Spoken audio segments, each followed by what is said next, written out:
everyone, welcome back to my channel. I am here to put the last layer of epoxy on this cup before I add any decals to it. So I actually, I almost started, well, I did start doing this before I remembered that I had wanted to film it. So I apologize. I already mixed the epoxy. And after the last video, I actually did a second coat of epoxy with more glitter just because I wanted to make sure there was a very full coverage of glitter on this. I love how it's looking so far. So all I've done so far before I started filming was I mixed up another measuring cup of epoxy. I used 10 mLs each this time of the resin and the hardener. I'm sorry, 20 mLs each for a total of 40 milliliters of the mixed epoxy. I mixed it for a good probably 5 minutes before I started applying it to my cup, and this coat is supposed to be a thicker coat than what you initially put on to glitter your cup. So I am going much thicker with the pouring and just trying to make sure I get good even coverage over all of it. And you can see I just dripped some down onto my turner, but that's okay, I will clean that up afterwards. So I'm just trying to make sure I get up here to the very top lip of the cup because I don't want that to have jagged edges. And I'm just working my way down the cup.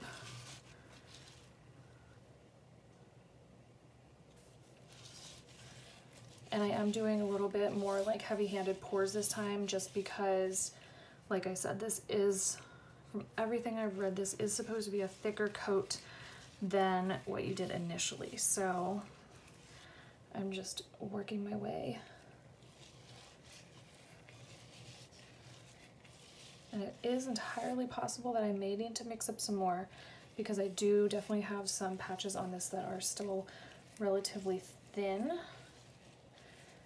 Oh, and I will say too, from the last video, I had attempted to use the silicone brushes. I definitely think that just using my gloved hand is a little easier at getting this to spread and just knowing like what areas of the cup need more, because you can really feel it more than you can see it since it's so sparkly. So I'm gonna go ahead and finish smoothing this on, and then I'll pop back in. I'm gonna finish smoothing this on, and then I am going to let this spin on the spinner overnight. Right now it's about 9 p.m. so I'm not going to touch this again until at least tomorrow at 9 a.m. or later. All right, so I will check back in with you once this hardens. Bye. Hey guys, so I am back to finish off the top layer of this tumbler. As you can see, I already sanded this down. After sanding, you wash it, let it dry, and then spray it down with rubbing alcohol and let that dry off before you apply any decals. So I didn't film because it just would have taken too long because I was figuring out some of this decal stuff. I will do a different video to show you how some of these are done, but basically the ones that you can see that have a shine behind them, like these and even like this lip print, those are water slide decals. This was my first time using them, and they really are a lot easier than you would think they are. This, because inkjet printers don't print white and the decal backing is clear, I did that with vinyl, just having my Cricut cut in the shape that I needed, and then I layered each piece and used transfer tape to put it onto the tumbler. So, oh, and then the last thing I did was I made kind of a cute little logo for the name that I'm going by with my tumblers, my, I guess, business name. So I put that on the bottom, and I plan on putting that on the bottom of each cup that I make.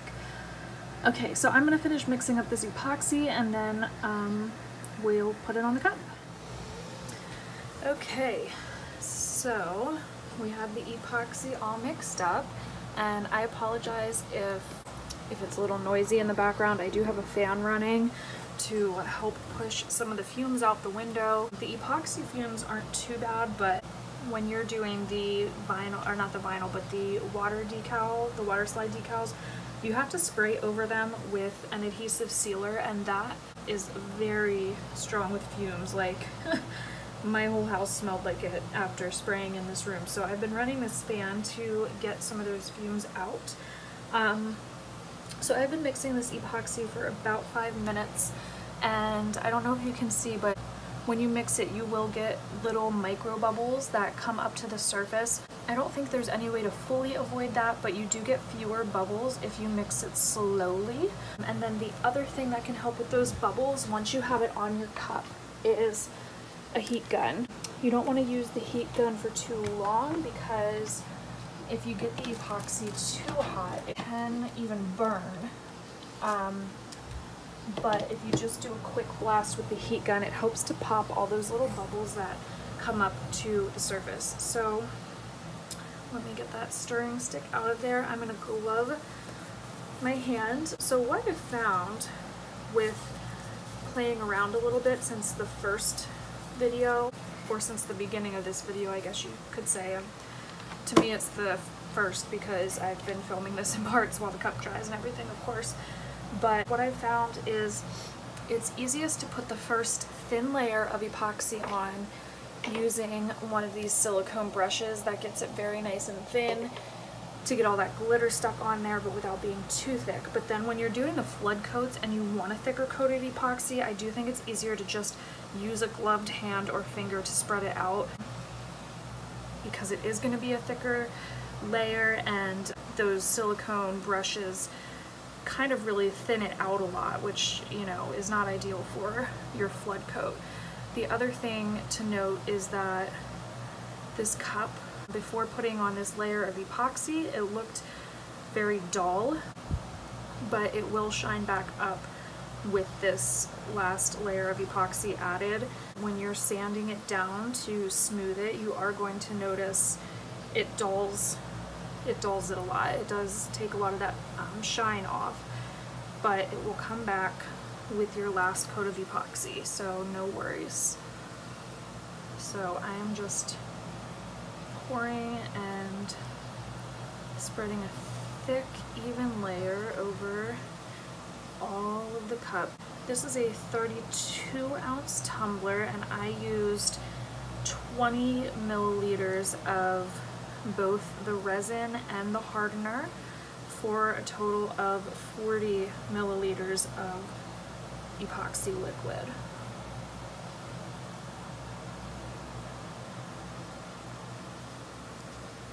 And you can see as I'm putting this epoxy liquid on, the shine is coming back and it's really bringing out the sparkle in the glitter. And when it dries, it will stay that shiny and glittery, so, which is what we want. So right now I'm just looking to see if there are any like bare spots that need more. I think the cup itself is looking pretty good, so now I'm going to hit the bottom where I have that little logo on for my shop name. And I'm just smoothing that over with my gloved hand as well, and I'm catching the drips a little bit because there were some drips off the bottom of the cup from that.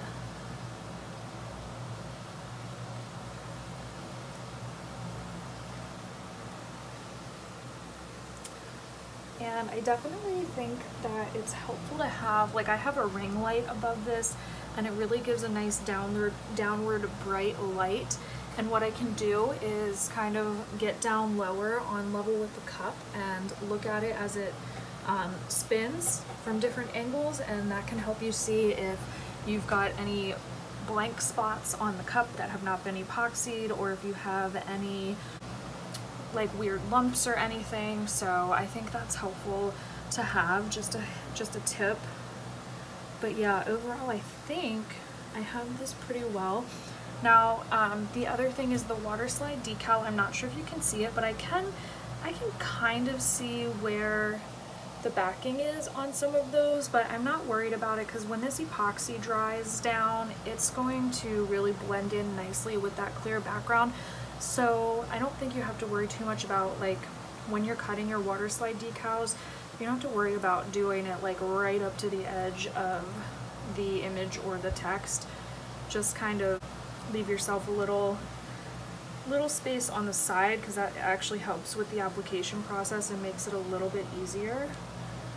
So now I'm just hitting the edges of this cup again, because the edges are where it tends to, if it's going to be lumpy or a little bit like gritty feeling with the sand, it's the edges. And while I did like sand them a lot, it's hard to get every single tiny textured spot, so I'm just making sure to focus on those spots a bit with the epoxy to try and get them as smooth as possible.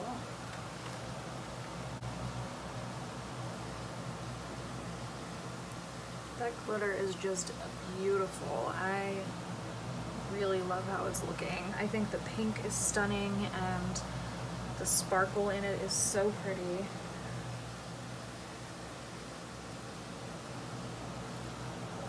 I'm just running my pinky around the edge of this on the inside to try to catch any spills. If you do have epoxy that dries on the inside or very top of the cup, it's not a big deal. It's pretty easy to take an X-Acto knife and just scrape that off. I already did that actually with the first layer of epoxy that I had on there. So yeah, that's not a huge deal. I just added a little bit more to my glove because there was right here. I just want to get a little more there because I can see on the water slide decal there's like the tiniest little wrinkle, and I don't want it to leave a bump on the cup, which it might, and if it does, it just is what it is. But I'm hoping that just putting a little bit of extra epoxy on there might make it just a little bit smoother.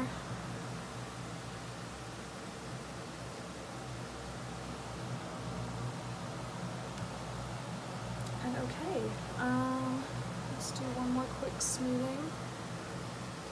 Overall, you know, you do want to make sure everything's smoothed out evenly, but you don't have to stress too much, because as this spins, it's going to continue spinning as it dries like all night, and it really doesn't let the epoxy settle into like big puddles.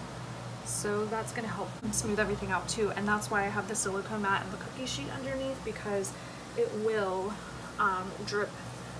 Any excess will drip off onto that, so you definitely want to make sure that your work surface is protected. I actually have a big poster board on top of my desk, and then I have this cookie sheet. It's just a foil one from the Dollar Tree, and then the silicone mat. The silicone mats are so nice because when the epoxy dries on them, you can just pop it off, like it hardens and it just pops right off. So that makes for an easier cleanup. And I shouldn't be touching it with bare hands, but I'm just making sure that edge is covered, and it looks like it's pretty good. So, all right, I'm gonna stop touching it. That's probably fine. I'm gonna blast it real quick with the heat gun just to make sure any little bubbles are out.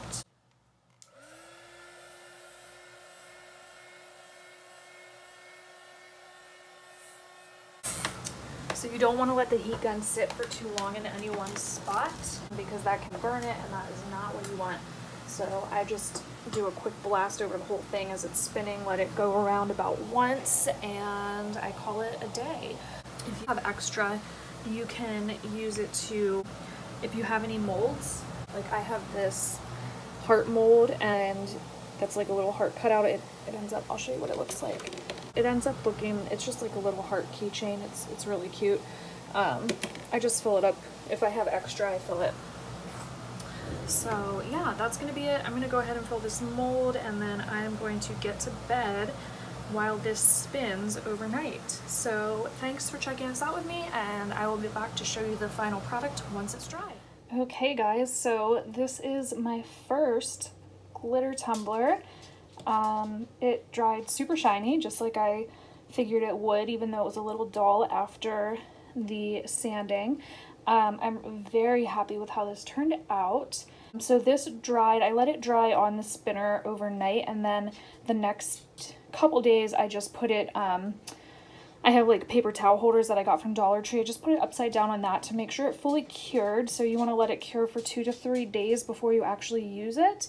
And I did put my, as I said in the last video, I put my business name on the bottom so that when I make a cup, people can see where it was made or who made it.